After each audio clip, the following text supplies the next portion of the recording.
Hey everybody, welcome back to my channel. This is Liz Loves Books. Let's talk about the 5 top epic fantasy series that I need to read ASAP.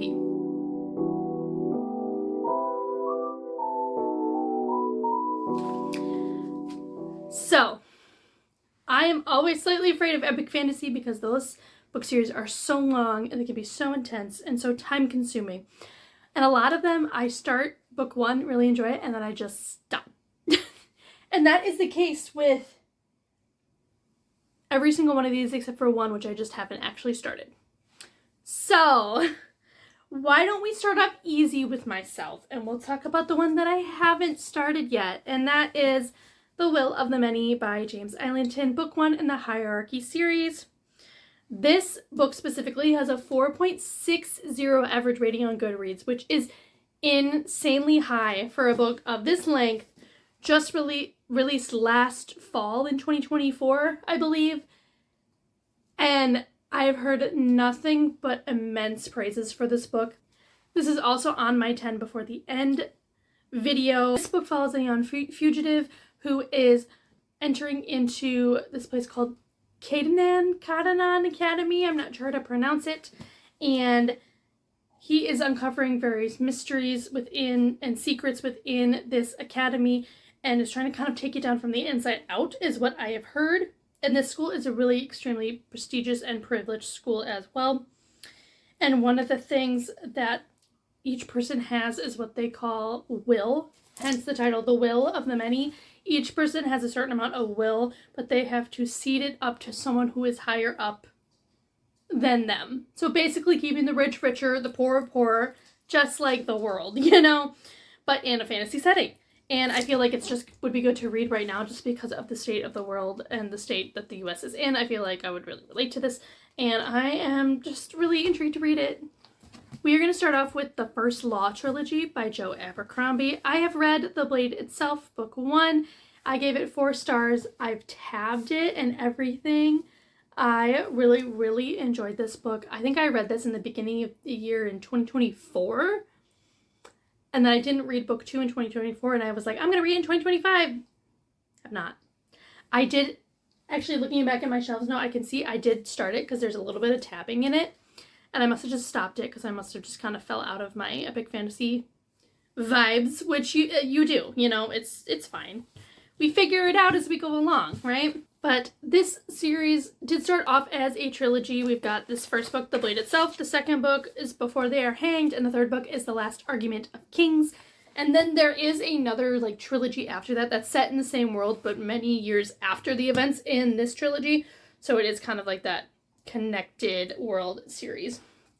So I've got 3 more to read if I really like the next 2 in these. So basically, The Blade itself is a dark epic fantasy series, and Joe Abercrombie is known as the king of grimdark books.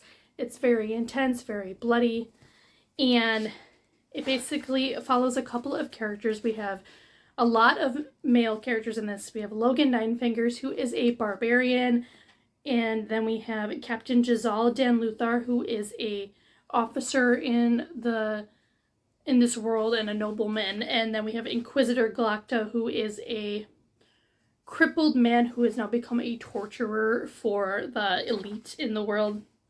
And then a wizard whose name is Bayaz. And all 4 of these characters all their lives are kind of interconnected in some way, shape, or form. And basically all the decisions that they've made in their lives kind of brings them together in some form or fashion. And they are all just trying to survive in this fantasy world where war is brewing, and you don't know who you can trust. You don't know who's unalived who's hurt who will betray you at any moment. And there's a lot of murders, conspiracies happening in this world. A lot of old scores that are trying to be settled by these people. There is a very gray line between who is a hero, who is a villain, who is good, who is bad. And that really intrigued me, and I really loved it. And now I'm talking myself into reading the second book, and I don't have time to read it for the end of the year because it's not on my time for the end. But who knows? We'll see if I read it. We have the book everybody knows, about, and that is Mistborn by Brandon Sanderson, the beautiful floppy edition. As you can see, I made it 168 pages in, and then I just stopped. I don't remember why. It was in the summer, so maybe I just wasn't feeling the vibes of the book, but I was really liking what I was reading. This is slow, so you have to kind of know that going in, but it's kind of fun because the part that's on the cover is basically the part that I reached in the book. That's fun. But I'm just going to read the little blurb on the back in case you don't know what it's about. It says, "The mists rule the night, the Lord Ruler owns the world. Once a hero arose to save the world, and he failed. Ever since, the world has been a wasteland of ash and mist, controlled by the immortal emperor known as the Lord Ruler. But hope survives. A new uprising is forming, one built around the ultimate caper, the cunning of a brilliant criminal mastermind, and the determination of an unlikely heroine, a street urchin who must learn to master the power of a Mistborn."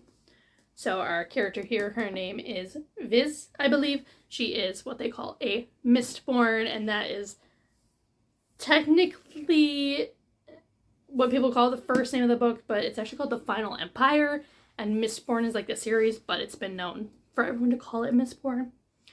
I'm gonna leave it at that. You want some mystery going into this book, and the writing in it is amazing, but it's very tiny writing. You gotta dedicate some time to it.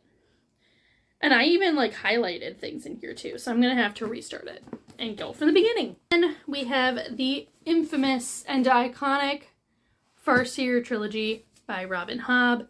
This is the first book, Assassin's Apprentice, which I have read, and it is the smallest book in this 16-book epic fantasy series. And this book is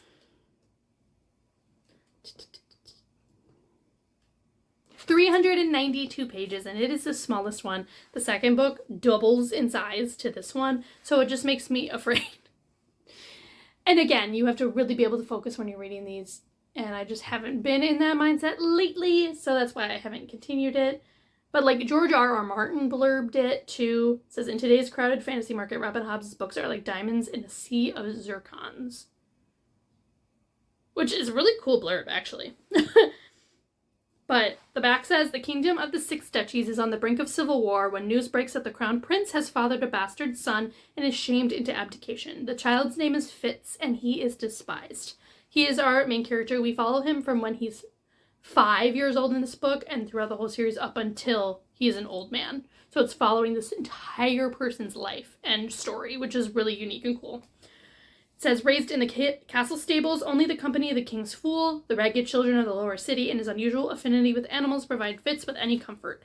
To be useful to the crown, Fitz is trained as an assassin and to use the traditional magic of the Farseer family.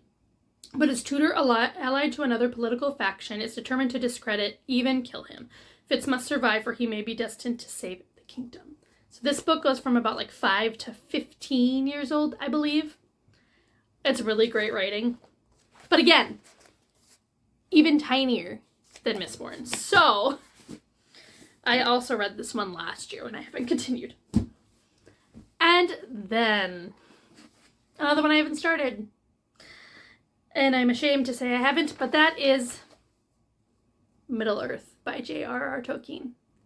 Now, I say like I haven't started it. I haven't started the trilogy. I've read The Hobbit twice, and that's in that universe, so I say that I started this. I have to give myself something, you know? I have these small little mass market paperbacks. Look at how tiny this is! Excuse me?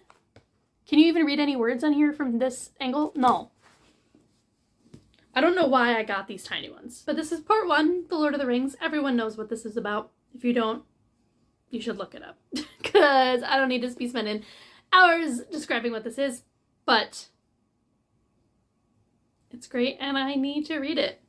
That's all. So these are my top epic fantasy series that I need to continue ASAP, and yell at me if I don't. Thank you. Bye.